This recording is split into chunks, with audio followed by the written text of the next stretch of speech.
Hi friends, అంతా ఎలా ఉన్నారు? బాగున్నారు అనుకుంటున్నాను.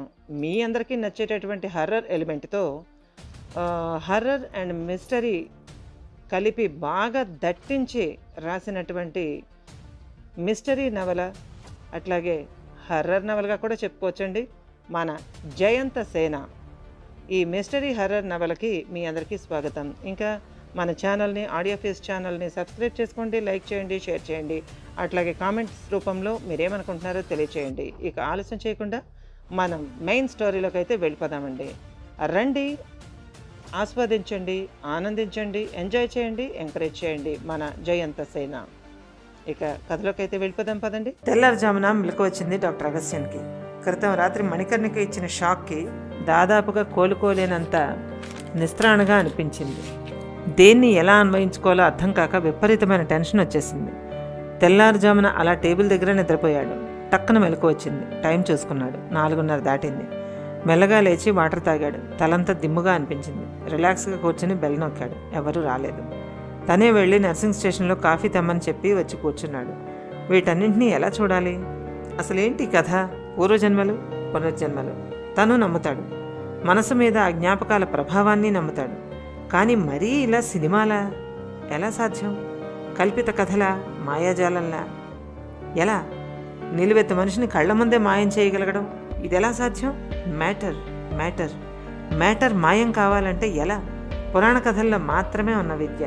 భారతదేశం ఎన్నో రకాలైనటువంటి అపూర్వ విద్యల్ని కలిగి ఉంది. పురాతన విషయం. ఇతిహాస కథల్లో చెప్పబడ్డ అపూర్వ విద్యలు.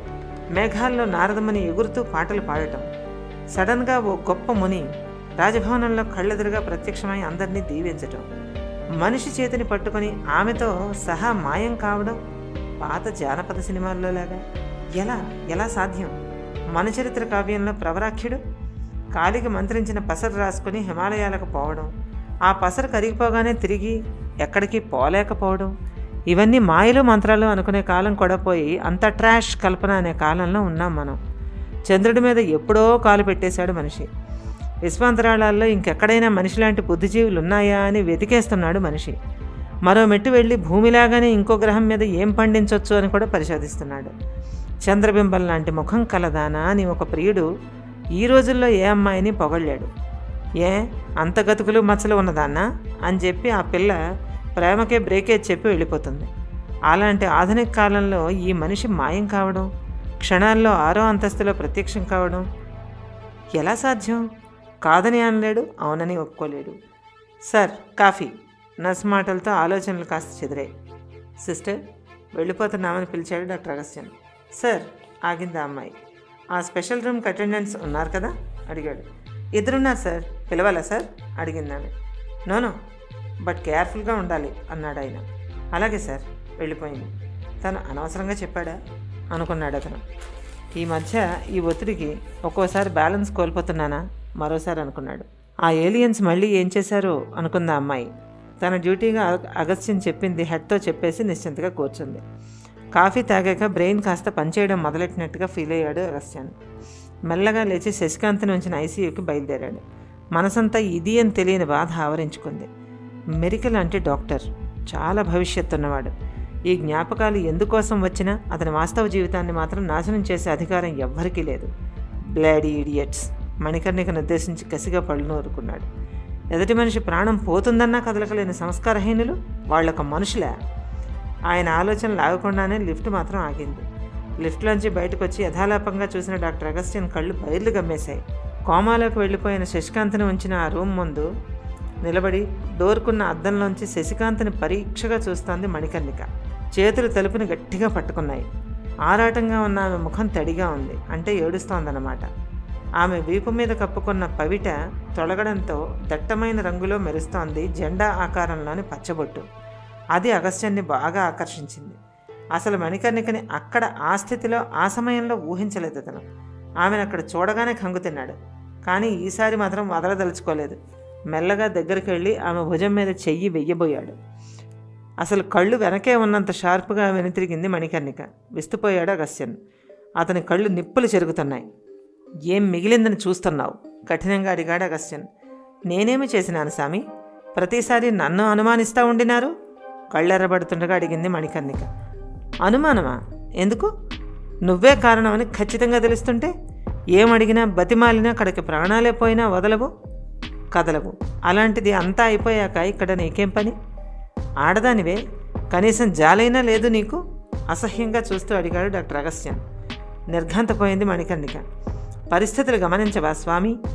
ఎంతసేపు చెప్పలేదు అనుచున్నావే గాని నాకున్న పరిధులు ఆంక్షలు మరచిపోవచ్చున్నావు. కళ్ళు నీళ్లూరుతుండగా అంది. ఛీ, ఆంక్షలట ఆంక్షలు. ప్రాణం కన్నా విలువైనవా నీ ఆంక్షలు? జీవితం కన్నా గొప్పవా నీ పరిధులు? ఎన్నడో పూర్వజన్మలో బంధువట, ఇప్పుడు పుట్టినాడట. ఇంతకన్నా దారుణం ఏమైనా ఉందా? డాక్టర్ అగస్త్యంలో అసహనం పెరిగిపోతోంది. పుట్టినవాడు మీకంత కావలసిన వాడైతే వివరాలు చెప్పడానికి ఏమైంది? అతడే చచ్చిపోతున్నాడన్నా వినరా మీరు? ఇంత వికృతమైందా మీ మనస్తత్వం? ఇంత రాక్షసమైనదా మీ ప్రేమ? దీన్ని ప్రేమ అంటారా? విరుచుకుపడుతోంది అగస్త్యంలోని మానవత్వం. వింటూ సన్నగా రోధిస్తోంది మణికర్ణిక. కోమా అంటే ఏంటో తెలుసా నీకు? ప్రాణం ఉంటుందంతే. ఎప్పుడు లేస్తాడో లేవడో, ఎన్నేళ్లకో ఎన్నాళ్లకో ఎవ్వరికీ తెలియని పరిస్థితి. అందులోనే ప్రాణం పోతే పోవచ్చు. బతికున్నా కూడా చచ్చినవాడి కింద జమ. జీవించే ఉంటాడు, జీవితం ఉండదు. కదలడు, మెదలడు. శరీరానికి మాత్రం వయసు అయిపోతూ ఉంటుంది. ఒక్కోసారి అందులోనే ఆ స్థితిలోనే అలాగే చచ్చిపోతారు. ఎంత భయానక స్థితో తెలుసా? ప్రాణం ఉన్నంత వరకే నువ్వనే ఈ ఆంక్షలు, పరిమితులు. ఇప్పుడు అది లేనట్టే. అర్థమైందా? ఎంత దారుణంలోకి నెట్టేశారో మీరిద్దరూ. సిగ్గులేదు? అతడి నోటి వెంట మాటలు తూటాల్లా తగులుతున్నాయి.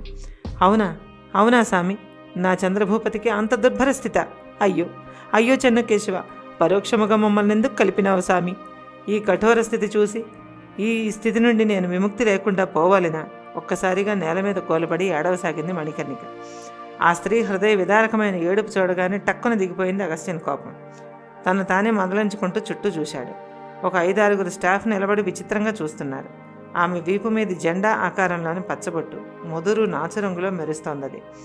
అగస్త్యన్ మెల్లగా అక్కడి నుంచి శశికాంత్ రూంలోకి వెళ్ళిపోయాడు. ఆయన వెనుకే నిశ్శబ్దంగా తలుపు మూసుకుపోయింది. మీరలా ఏడవకూడదు లేండి మేడం, మణికర్ణికని తట్టి చెప్పింది ఒక నర్సు. చటుక్కున కళ్ళు తుడుచుకుని లేచి తమ రూమ్కేసి వడివడిగా నడుచుకుంటూ వెళ్ళిపోయింది మణికర్ణిక. తూర్పు దిశ తెల్లబడింది. టైం 5:30 కావస్తోంది. మెల్లగా కళ్ళు విప్పాడు మధుకర్. బారెడు పొద్దెక్కింది. చుట్టూ గుమికొడిన మనుషులను చూసి తుళ్ళిపడ్డాడు. క్షణం పాటు అయోమయానికి గురైంది మస్తిష్కం. తను ఎక్కడున్నాడో స్పృహలోకి వచ్చింది.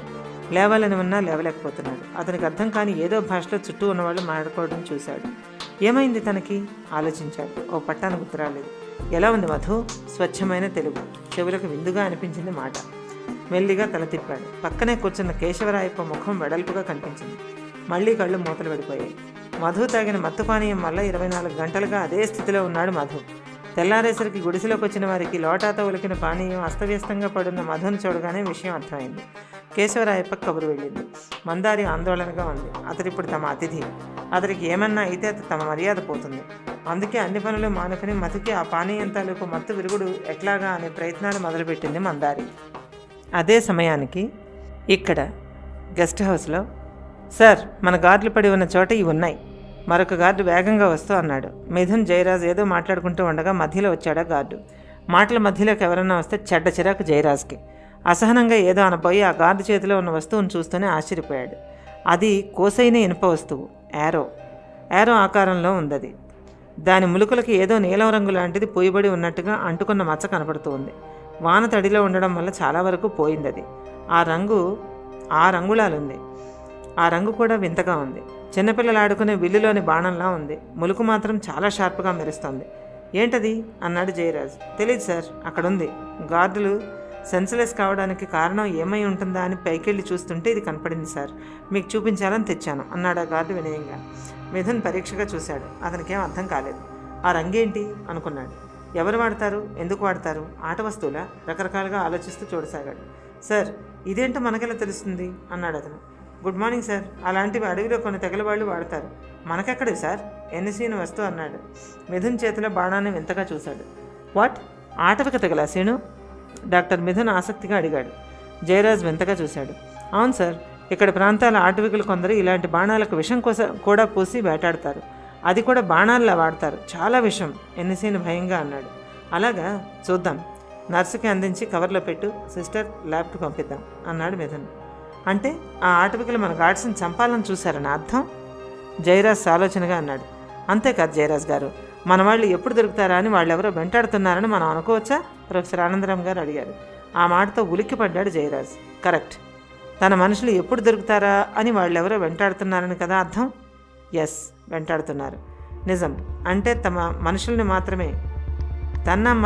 మాత్రమే. ఎన్ఎస్సీని మారప్పని కాదు, ప్రొఫెసర్లని కాదు, నర్సులని డాక్టర్లని కాదు, కేవలం స్టూడెంట్స్ని.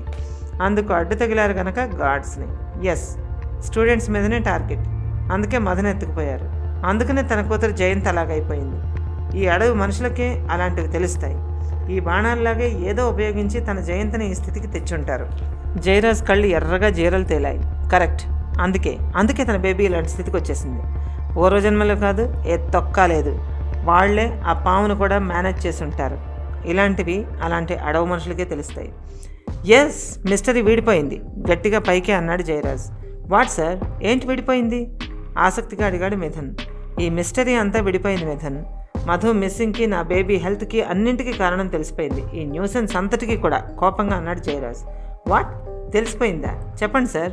జయని మధుని కాపాడుకోవాలిగా, ఆదుర్దగా అన్నారు ఆనందరామ్ గారు. చేస్తున్న పని వదిలేసి పరిగెత్తొచ్చింది నాగమణి. తను అనుకున్నదంతా ఆత్రంగా చెప్పుకుపోయాడు జయరాజ్. అంతా విన్న అందరూ ఒక్కసారి డీలా పడిపోయారు. అన్నది జయరాజ్ కనుక గబాలన పైకి ఎవ్వరూ ఏమీ అనలేకపోయారు. ఏమంటారు? అంతా చెప్పాక ఆత్రంగా అడిగాడు జయరాజ్.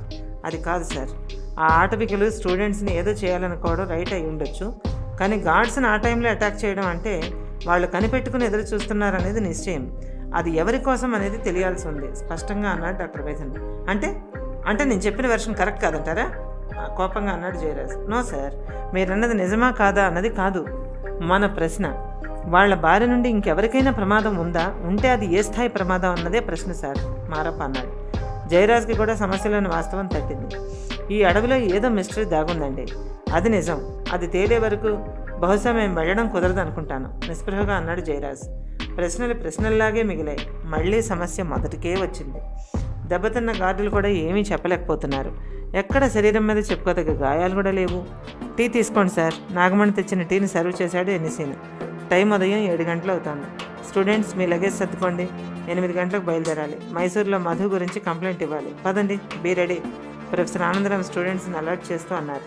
మేము రాము సార్. మౌనిక శ్రీధర్ మాటలకు చిరాకెత్తింది ఆనందరామ్ గారు. రాక ఏం చేస్తారు ఇక్కడ? మీ పేరెంట్స్కి నేను సమాధానం చెప్పాలి. నో వే, మీరు ఇక్కడ ఉండడం కుదరదు, బయలుదేరండి. యూనివర్సిటీలో అందరూ రిపోర్ట్ అవ్వాలి. జయరాజ్ గారు జయంత్ సేన్ విషయంగా లెటర్ రాసిస్తారు. మీరు తిరిగి మీ వెళ్ళాక యూనివర్సిటీకి సెలవు పెట్టి మీ అవసరాల మేరకు ఇక్కడికి వస్తే అది మీ ఇష్టం. దురదృష్టవశాత్తు మధు మిస్ అయ్యాడు. అతని విషయంగా సమస్య చాలా ఫేస్ చేయాలి. ఇంకెవరు కొత్త ప్రాబ్లమ్స్ పెట్టకండి. Get up, ready and come fast, పదనుగా చెప్పారు ఆనందరామ్ గారు. తట్టుకోలేనంత చిరాకులో పడిపోయారు ఆనందరామ్ గారు. సొంత బాధ్యతగా స్టూడెంట్స్ని తీసుకొచ్చాక ఒకరు మిస్ అవ్వడం ఎంత బాధ, ఎంత సమస్య, ఎంత చెడ్డ పేరు. అది చాలదన్నట్టు ఇంకో ఇద్దరా? నెవర్. ఆయన కూడా జయరాజ్కి షేక్ హ్యాండ్ ఇస్తూ, సార్, జై కోసం మీరు ఉన్న పరిస్థితిని లెటర్ రాసి సంతకం చేసి ఇచ్చేయండి, సరిపోతుంది. ఇక మేము బయలుదేరతాం అన్నాడు ఆనందరామ్. ఓకే సార్, ఇస్తాను, నిర్లిప్తంగా అన్నాడు జయరాజ్. అలాగే నా కోసం కూడా మీరు హామీ లెటర్ రాసివ్వండి అంకుల్, ప్లీజ్. నేను రాసిస్తాను, రిక్వెస్ట్గా అంది విద్య. అప్పుడే నిద్రలేచినట్టుంది. వీళ్ళందరి మాటలకి అక్కడికి వచ్చింది. లేదు విద్య, వీళ్ళతో పాటు నువ్వు కూడా వెళ్ళిపో. సేఫ్గా వెళ్ళిపో. ఇక్కడ ఉండడం మంచిది కాదు. జయరాజ్ మాటలను ఖండిస్తూ, లేదంకుల్, జైని ఈ స్థితిలో వదిలేసి మీ మానాన్న మిమ్మల్ని వదిలేసి నేను పోలేను. నాకేం కాదు, ఈ అడవంతా నాకు కొట్టిన పిండి. పైగా నాగిరి చాలా మంచివాడు. మీరేం ఆలోచించకండి, అనాలోచితంగా పైకే అనేసింది విద్య. అదిరిపడ్డారు అందరూ. విద్యకేసి అనుమానంగా చూశాడు జయరాజ్. నాగిరి? వీడెవడు? అడవంతా కొట్టిన పిండే. మాట్లాడుతున్నది విద్యనా? My goodness. మధ్యలో విద్యకేమైంది? నలుగురు చూపులు విద్యకేసి తిరిగాయి. ప్రొఫెసర్లిద్దరికీ మనస్సు కీడి శంకించింది. వాడి మెయిన్ విద్య, ఏం మాట్లాడుతున్నావు? అడవి నీకెలా తెలుసు? ఆ నాగిరి ఎవరింతకి? పైగా మంచివాడు అంటున్నావు. Are you okay? షాక్లా అనిపించి ఆదుర్దాగా అడిగాడు జయరాజ్. విద్య ముఖం ప్రశాంతంగా ఉంది. ఇంతకు అడవిలో విద్యకేమైంది? ఆ బాణాలు ప్రయోగించిన ఆటవికులు విద్యను కూడా ఏమైనా చేసుండే అవకాశం ఉందా? అసలేం జరిగింది విద్యకు? అట్లాగే మణికర్ణిక, శశికాంత్ కోమాకి మణికర్ణికకు సంబంధం ఉందా? ఒకవేళ మణికర్ణిక అనుకుంటే శశికాంత్ కోమాలోంచి బయటకు వచ్చేస్తాడా? అట్లాగే అడవిలో ఉన్న వీళ్ళు ఈ స్టూడెంట్స్ అందరూ వెళ్ళిపోతే జయంత ఇంకా విద్యాధరి బాగైపోతారా? రాత్రిపూట గార్డ్స్ని అటాక్ చేసింది ఎవరు?